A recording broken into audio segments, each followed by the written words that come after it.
Over the last number of years in a variety of roles, I've begun to realise that we need to look at technology in a fundamentally different way. We need to ensure that people have access to information that can help them look at technology in a much more positive way. That's why at Ineqe we've created these insights, these briefings that we're going to be delivering to people who've registered with us so they can keep up to date, they can be contemporary, credible and relevant.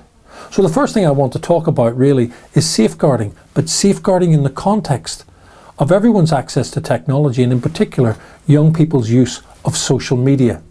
We often look at technology and social media itself as if it is the thing that causes the problem, as if it's the thing that creates the risk to children and young people. When in experience, those of you who are in professional safeguarding roles, whether it's in education, whether it's in health, whether it's in criminal justice and offender management, what you'll recognise is it's about people who represent a risk and use the technology as a means to masquerade as someone other than who they are, or to engage with children and young people in a way that exploits their vulnerability.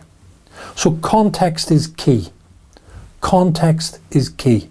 The context of a young person's life at home, whether it's through suffering neglect and emotional abuse or physical abuse or sexual abuse, that context, that harm that is inflicted on them within their home environment will actually very often be reflected in their digital footprint. It'll be reflected in the conversations that take place, in the way they physically manifest online, in the pictures that they post, in the friendships that they make.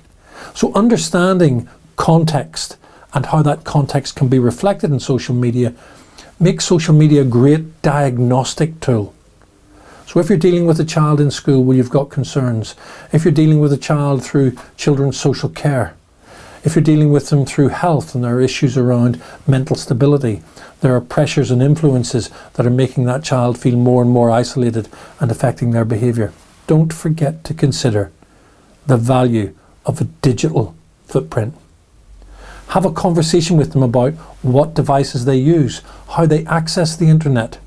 Look at the different platforms they visit and the places they frequent online, whether it's Facebook, whether it's Snapchat, whether it's Cake, whether it's Ovo or Yik Yak. Make sure that once they share that information with you, you do a couple of things. One, understand what each of those platforms is and how it operates. Because actually, if you go back to them, you'll be able to offer advice because you've been there and seen the environment. And number two, search for any information that's publicly available.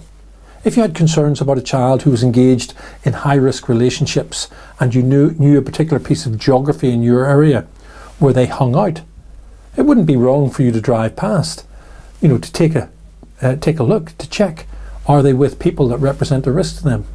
There's nothing wrong with you going to those online public places and looking out for those young people that you're concerned about, identifying behaviours that reinforce your fears and concerns about their vulnerability.